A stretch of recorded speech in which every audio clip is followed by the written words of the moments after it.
5 seconds.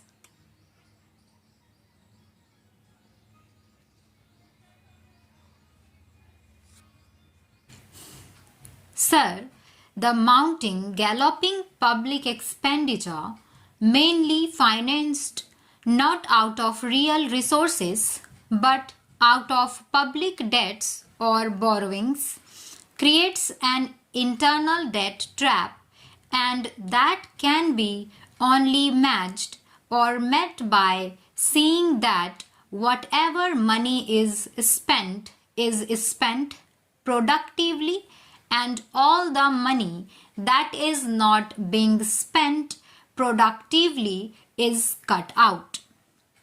There is control on expenditure.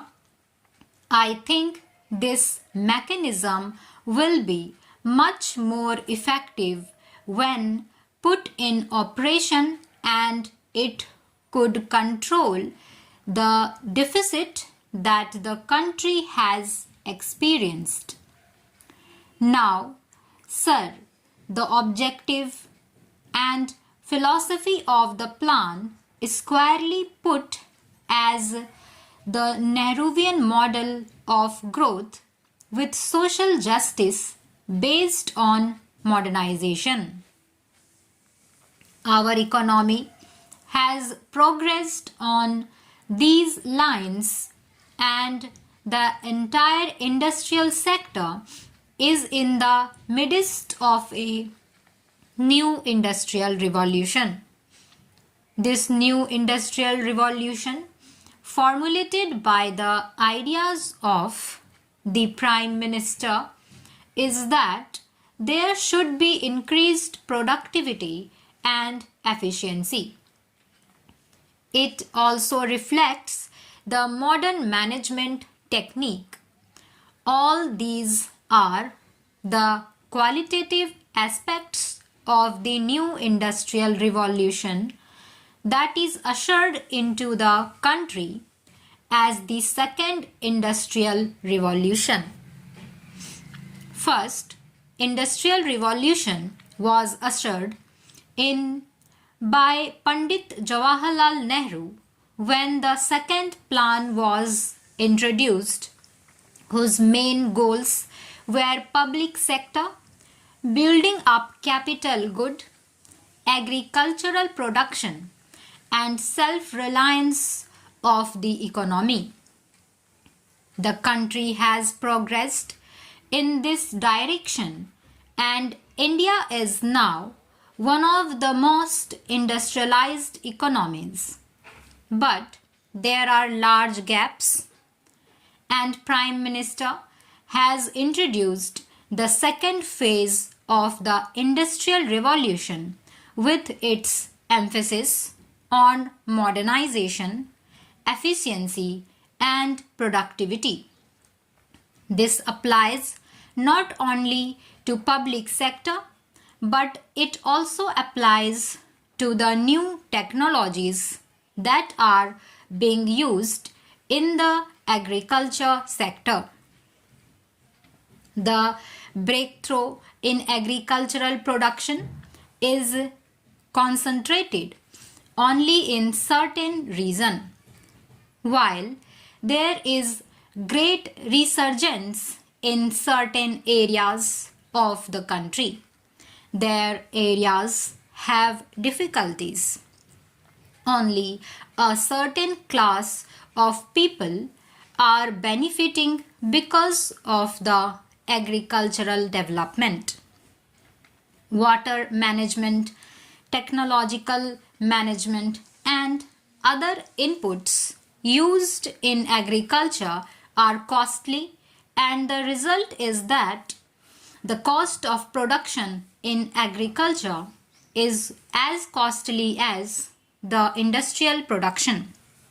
Therefore, by introducing the new management revolution in agriculture and industry, there will be more and more emphasis on modernization, efficiency, and getting the best results out of the investment.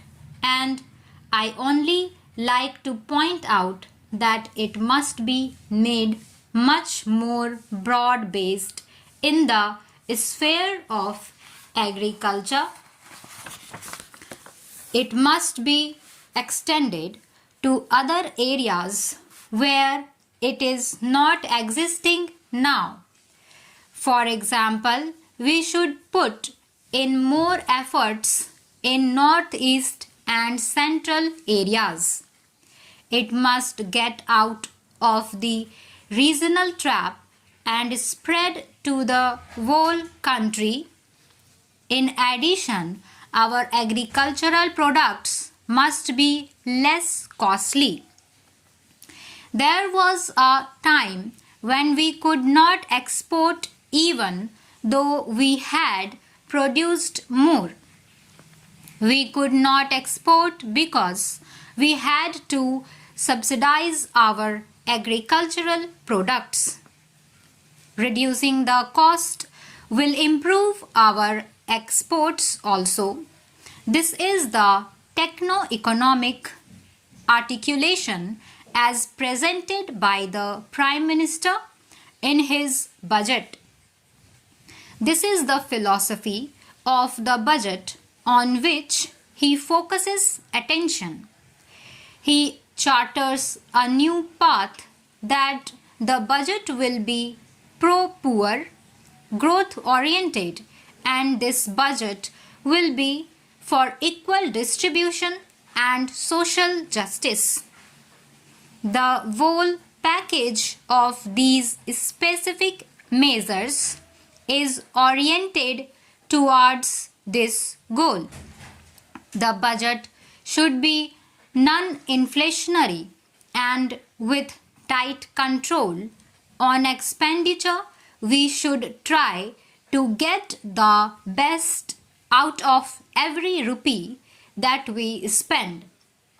This is the philosophy that he has placed before the country, and he wants to take the country on the road to prosperity.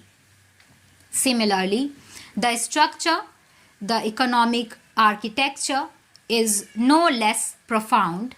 If you see the measures, if you take the demand and supply management, the need is to curb the aggregate demand. There is a massive jump in internal debt, that is from rupees 85 crores to rupees 85,000 crores. During the coming year, the interest charges alone come to 27% of the non-plan expenditure. Defense and other things like subsidies take it to 70% of the non-plan expenditure.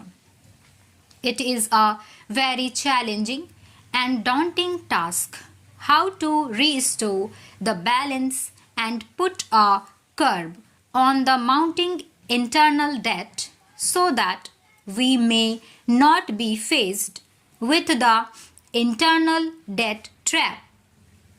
India has successfully avoided any kind of debt trap, external debt trap.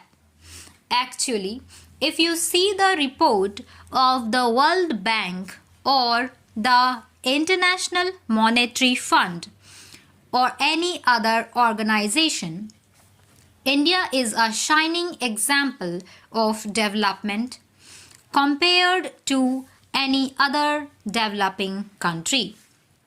The budget strikes a new path, a Gandhian approach, if I may say so, in bringing about simplicity in administration by giving up 11 ostentation projects, all ostentatious way of spending in governing the country.